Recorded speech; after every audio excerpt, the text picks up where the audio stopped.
Hello, my name is Yemi, And my name is Ijeoma. and together we'll be hosting Africa in My Kitchen, a podcast that will explore African cuisine from the lens of an experimental home cook. In each episode of the podcast, we'll explore an African dish by country and discuss Ijeoma's experience in replicating the dish. The podcast is released every 2 weeks. Also, check out 234 Pantry on Instagram. That is numbers 234 PANTRY, where I'll post pictures and links to the recipes we discuss.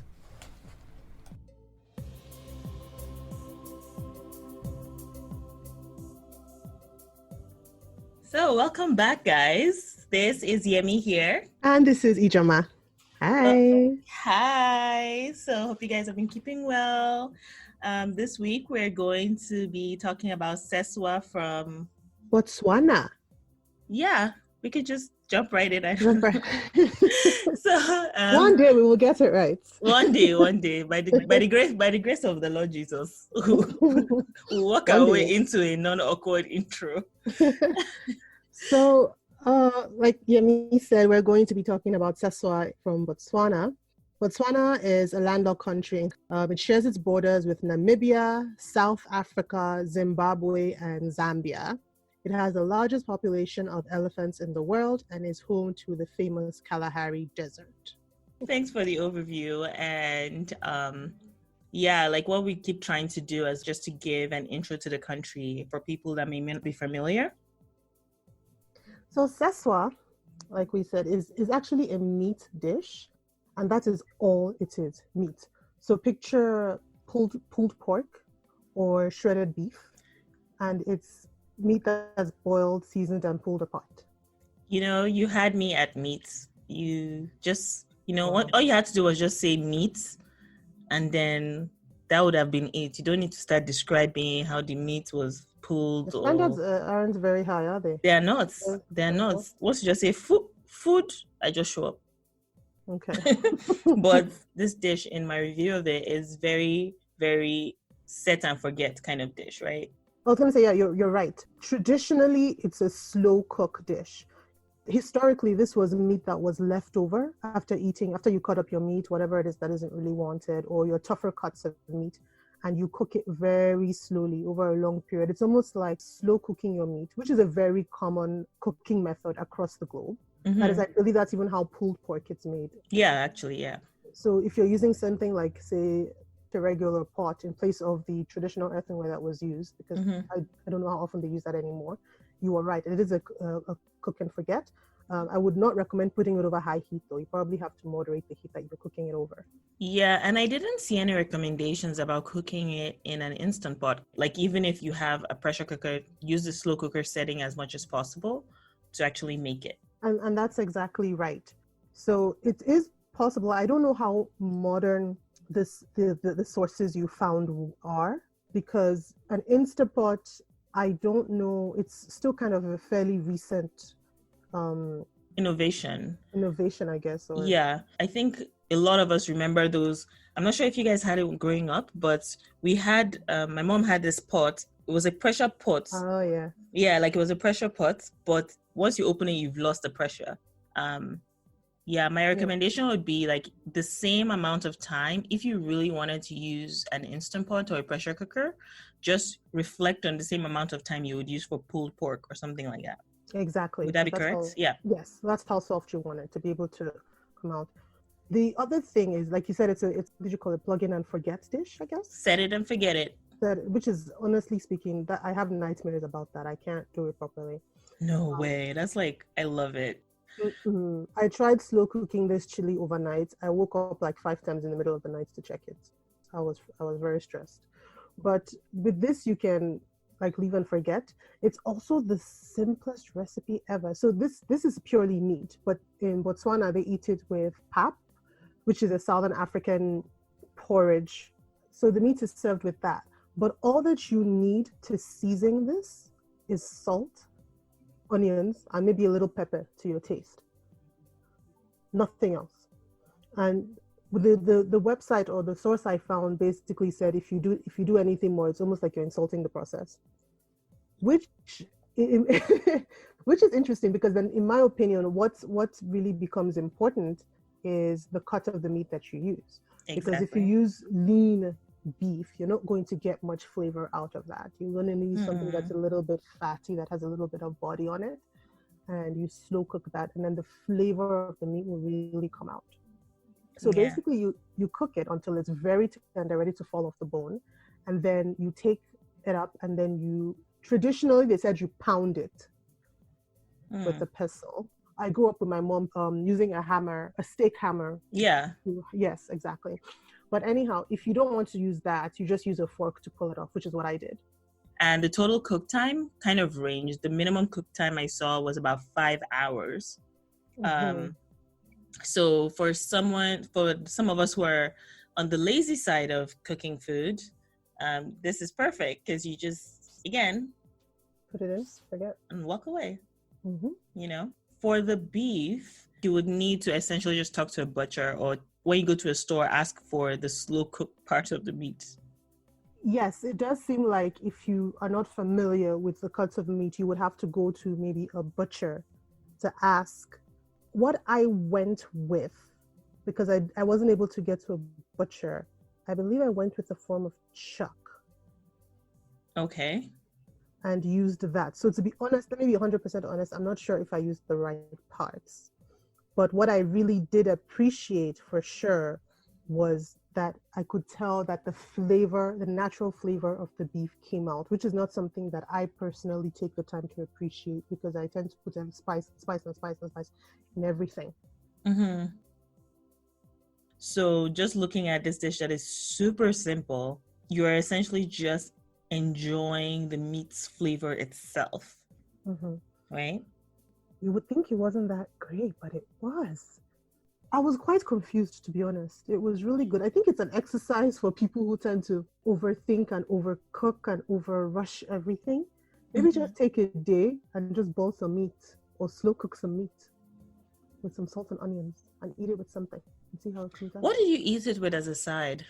I made it about the same time I made amiwo, so I had it with amiwo and pepper sauce. Amiwo was what I made from Benin Republic. So if you listen to the previous episode, you would hear about that. Oh, so you're just combining countries here. I combined. I'm an international treasure. That's what I am. The personification of a traveler. My palate is international. No discrimination.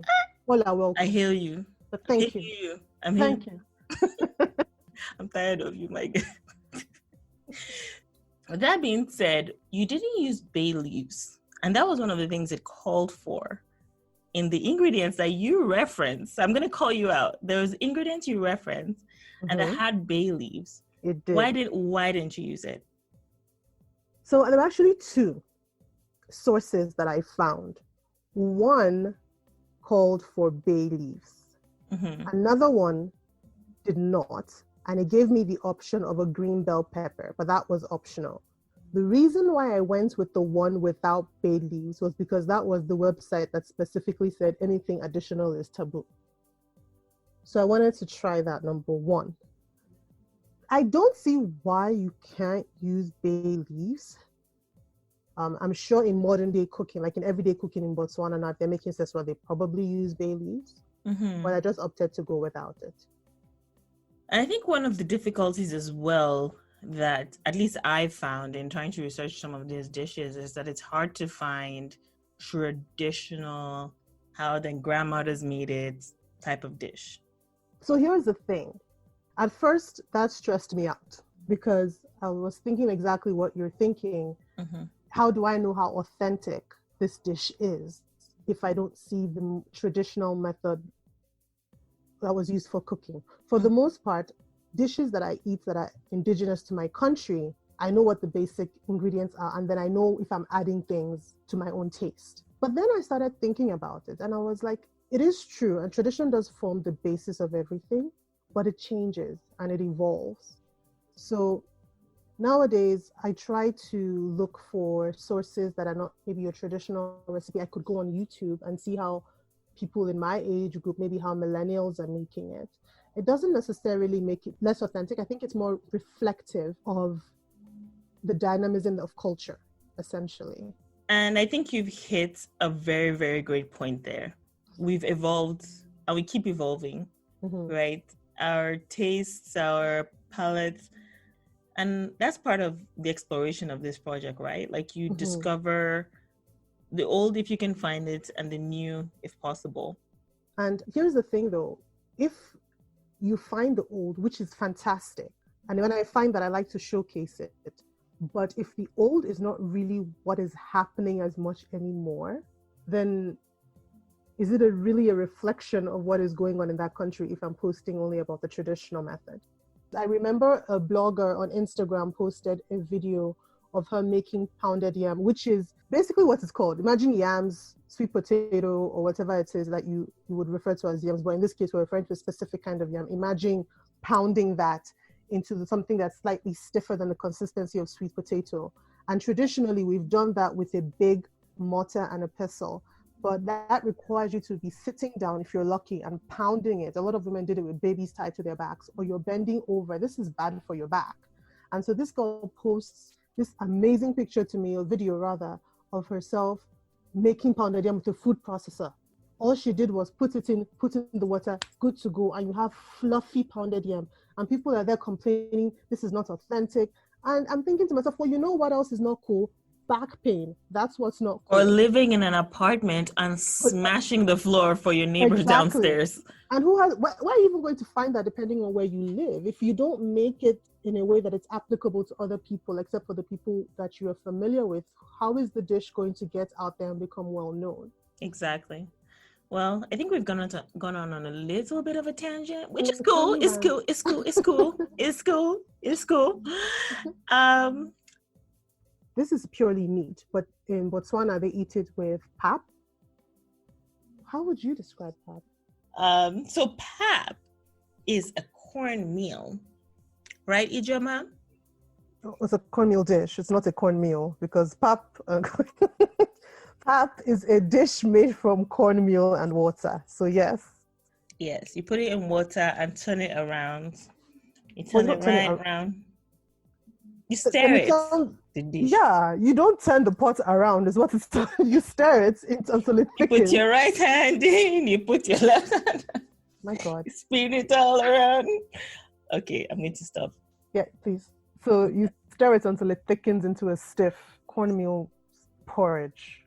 I was going to say we're struggling with this because we're finding that across the continent, everybody eats something that we generically refer to as swallow. It's not the most creative name, but we call it that because you basically just swallow it, you don't chew it. And there are many examples of that across the continent. Sometimes it's made with cornmeal, in which case that would be pap, or ugali, as it's called in Eastern Africa, I think. In Western Africa, it's typically fufu, made from cassava or unripe plantain, or not cocoyam though. And then there's pounded yam, which is like yam. So it's basically, you take something that is starchy and then you make it into a kind of stiff porridge that you eat with something else. Pictures are worth 1,000 words. Yes, they are. Pictures are worth 1,000 words. We will add pictures so that you can use your eyes to understand what we are talking about. That's fair. Okay? If you go on the blog or you go on our Instagram page, either Tunuka Media's Instagram or 234 Pantry's Instagram, you will find pictures. And then if you have questions, ask Ijeoma, don't ask me. Wow. Okay. Yeah, ask me. Yeah. I'll answer. Yeah, see, Ijeoma is very accessible. Just send out all the DMs. Thanks. I'm always happy to hear from you guys and answer your questions. And if I can't answer, I will direct you to somewhere that someone might be able to answer your questions.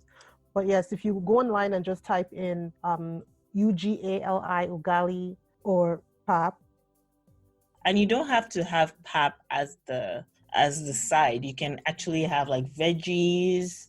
One thing I found that was really interesting is that it's actually used in celebrations. It's used in like weddings. And it's funny that you say that, because that's actually why I decided to try it out. Because when I read it, I thought to myself, well, there's nothing really special about it. Exactly. But it's actually a celebratory, respected meal that they eat a lot of in Botswana. So I thought, well, let's talk about this. I think if we wanted to pull it out of the Botswana context, You could have it for like Thanksgiving or Christmas or birthdays, weddings. Okay, I'm going to get radical here. If you're from Okay, Botswana, radical. please don't do this to me. Maybe make it a sandwich. Okay, you're done. We're cutting Ijeoma off. Nope. Well, no, Nope. because pulled pork. Okay, fine. No. Sorry. We eat it how they propose it, but we can add different things on the side and add different. Why are you making it a completely different dish? Remember, we talked about this before. Yes, within okay, fine. I'm sorry, guys. Don't make it a sandwich. Please eat it on the side with veggies. If you make it a sandwich, put up the pictures and tag us so that they will know the person to blame. Yo, guys, don't do that because the people from Botswana see they might get very upset. I'm not sure. But you never know. Okay. It's fine. Just for the record, I didn't make it into a sandwich. I ate it the way they instructed me to eat it. However, she is proposing a radical idea of making it into a sandwich, which, if you could see my face, I'm just giving her like, what's wrong with you? Thanks, Botswana. You're all right. So we've come to the end of another episode. Thank you very much for listening to us and listening to us argue and ramble. I think about 20% of this was about the actual dish. Because it was really simple and straightforward. Yeah. Most of it was about our thoughts and how to cook it. So again, thank you for listening in. Please stay safe. Be kind to each other in these unprecedented times. Thanks, guys. Bye. Thank you, guys. See you next. All right, we're done. Okay.